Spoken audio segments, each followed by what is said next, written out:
Welcome to సర్కార్ India. మాజీ ముఖ్యమంత్రి వైఎస్ జగన్మోహన్ రెడ్డి మానవత్వాన్ని చాటుకున్నారు.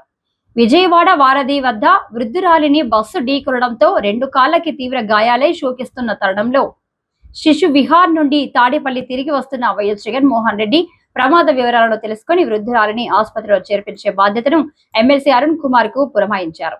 వెంటనే అరుణ్ కుమార్ అటుగా వెళ్తున్న ప్రైవేటు అంబులెన్స్ లో విజయవాడ జనరల్ ఆసుపత్రికి తీసుకెళ్లి వృద్ధురాలికి చికిత్స అందించే వరకు అక్కడే ఉండి తదుపరి వృద్ధురాలికి సహాయం అందజేయడం జరిగింది.